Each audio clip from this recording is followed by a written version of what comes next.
All right, folks, as always, raise your hand. We'll get a mic to you. Hey, oops. Seen you in a while. Go ahead, Mike. Coach, congratulate you on the win tonight, tremendous win. And I promise I'm not going to talk about bench scoring, but the way the bench came into play. What was the bench scoring today? 99. But the Went to overtime. The bench was tremendous tonight. And talk about how they came in and really did a lot in the ballgame. What I want Nick to feel is everyone in the state or any fan, anyone in the BBN wants him to do well. They do. Our fans went crazy for him today. He played great in the first half, and in the second half, a foul and a foul 3-point. Come on, man. Like, we want you in that game. That jump hook he has, unstoppable. His ability to block shots, his ability to go get rebounds that other players can't get because he's 7 foot tall. So I thought he did good. The difference maker in the game for us was Travis. Now his numbers, 11 and 8, and you can say what you want, but he was a beast against another beast. Like, it negated that. You're not going to dominate us, which, and again, by him being able to do that, PJ didn't have to play him. So now PJ can go and do what he does. I told PJ, you need to hug my man after that game. Because he's in the tub right now. He's on IV again after this game. But,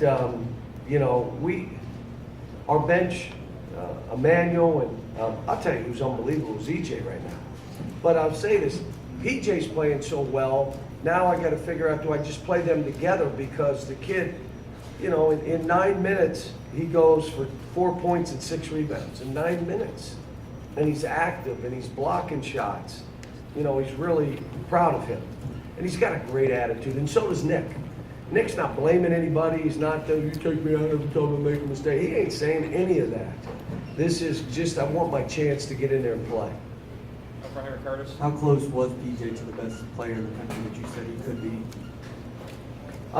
Well, again, he's doing some good stuff. I mean, you're looking at him now, making shots and skilled with the ball and stuff that a year ago he couldn't do.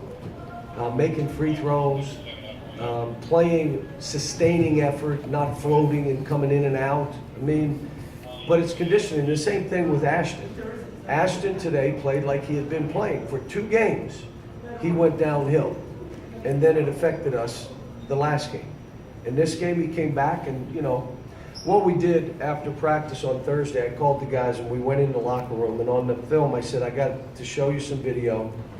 And it was the video of our North Carolina game. Do you remember how Ashton played that game where he was going crazy, diving, tipping, fell into the bench and then came down and stole the ball?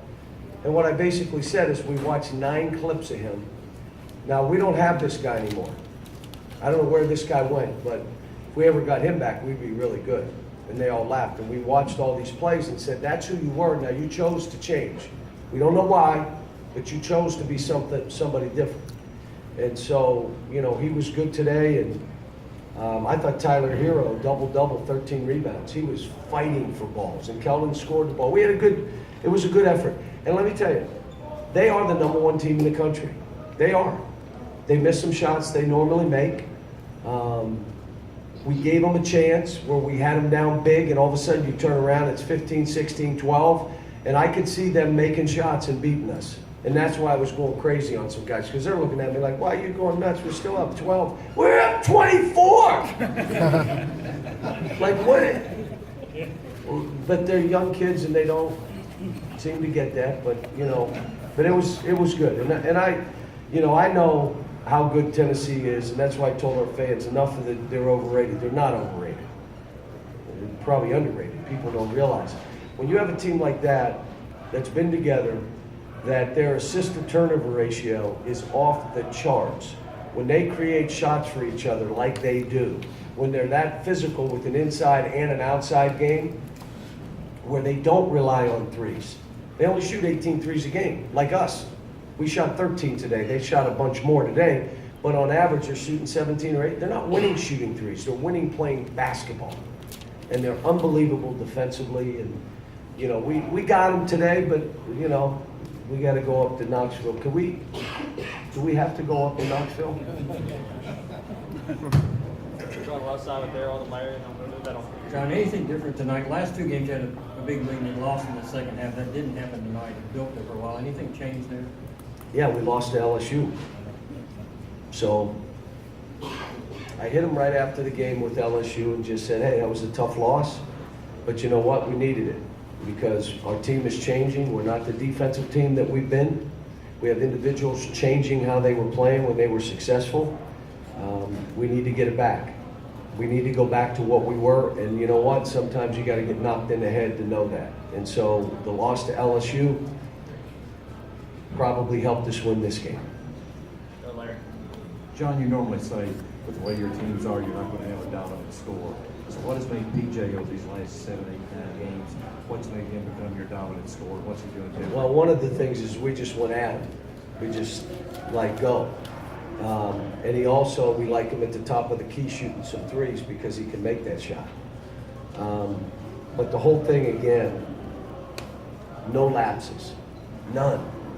Get to where you're a vicious competitor the entire time and then sub yourself. Today he subbed himself. I hate to tell you, he got cramps. What does that tell you? It's probably harder than he's gone all year. That's why you cramp up. Who else cramped up? Ashton. That's why you cramp up. You went harder. Now, like Kenny Payne was saying, we probably need to get 7% more conditioning to bump this up so that we can play in a bunch of games. When you have back-to-back like this on a Thursday, Saturday, a Friday, Sunday, and you have this kind of game and you got to follow it up with another one, phew, I'm not sure we have that right now. Go Matt and Ken. John, your team shot 67% from 2-point range in the first half. Keldon was on fire, but they were still within 6 at that point. What message do you send to your team at the break that led to the game cracking wide open, a 14-0 run to start the second half? Well, wasn't that? We turned it over 2 times. I looked at the man. I said, why would you do that? I'm putting you in and you're giving them a chance. We were up 8 points or whatever we were up, and it all of a sudden went the other way. But I thought we finished the half and did a good thing. And then we just showed them some defensive stuff. Look, Tennessee beat you shooting twos. That's how they beat you. They beat you offensive rebounding. They beat you in transition. So they get 4 or 5 baskets, 6 baskets off of each of those things, and that's how they beat you. And our biggest thing was transition. We did not want to give them anything deep. I imagine they probably had about 6 points in transition. We probably had about the same. 6 day 4. What's that? We had 6 day 4. Pretty good for not knowing, huh? John, how crucial was that 14-0 run to start the second half for your team to come out of the locker room? Well, against the #1 team in the country, it's a big deal. So, and again, a ball drop was punched loose, and my man hits that 3 in the corner. Like if they rebound it, we're not on a 14-0 run, and that's an energy effort play.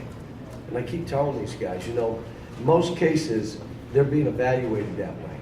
Like, what kind of motor do you have? What kind of energy do you bring? How do you defend? Is this kid tough enough to go rebound? That's why I was happy for Tyler today. This is a big game for Tyler. Forget about baskets made and shot. It was a big game. He got 13 rebounds. John, what's it like to see PJ Washington come back for a second year and improve as much as he has? You know, what makes me happy is when I'm hearing people call me and say, Cal, he's the most improved guy in the country. Like, he is it. And a big part of that was conditioning and toughness and focus. And when you understand that it's not going to be easy and there's no easy road, that I've got to compete every day, you probably got it licked because you're competing against yourself. You're trying to conquer yourself.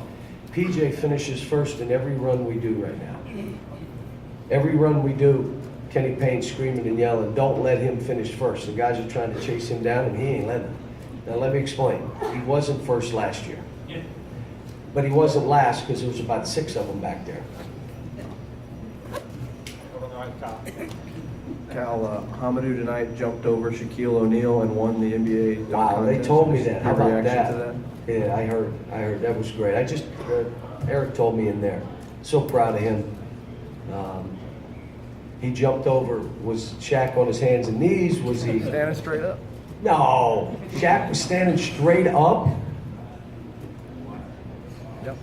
Wow, I got to see this. He hung in his elbow and pulled What's his, that? He hung in his elbow in the rim and pulled his shirt open with a Superman shirt. Really? That's my man. Any other questions? Okay, here first. Was there anything specifically Tyler was doing to be able to get all those rebounds tonight? Attempting to rebound. We keep attempts, folks. At the end of every game, the first thing I look at is what were their attempts. And I told you, PJ started going down, down, down as he started scoring more, thinking I'm a scorer and I'm not a rebounder. And we had other guys, the same thing. That happens to Keldon at times. He'll be at a 53%. Well, if you're at 53%, you're only going to get 3 rebounds. If you're at 80, you got a chance of getting 8 or 9 or 10. But if you don't attempt, now this is one that's probably hard for you to understand. If you don't attempt to rebound, you're not going to get the rebound. How about that? Like, you don't attempt, you're not getting it. So we're charting attempts to get guys to make an effort to go get. Sometimes it just bounces to you unless you don't attempt to rebound. An attempt is just effort. Do you have any idea who on your team leads in attempts at rebound? It's a percentage, so I don't know if we keep it that way. I just know at the end of the game, they should all be on defense, it should be 100. And on offense, it should be about 85, especially the 4s, the 5s, and the 3s. Those guys should be in the 85, 90% attempts. Every time the shot goes up, they're attempting. And no chest on the back on offense. In other words, he tries to block you out. No, he's going to get, I'm moving, he may get my arm, but he is not getting it, I'm not laying on his back. No chest on the back.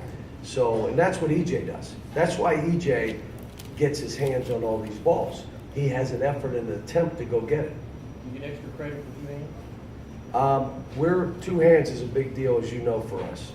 You know, and again, in a game like this where they're good at tipping balls, you better grab it with 2 or you're not bringing it in. All right, folks, thank you. Well, PJ, Tyler, and Keldon out in a few minutes.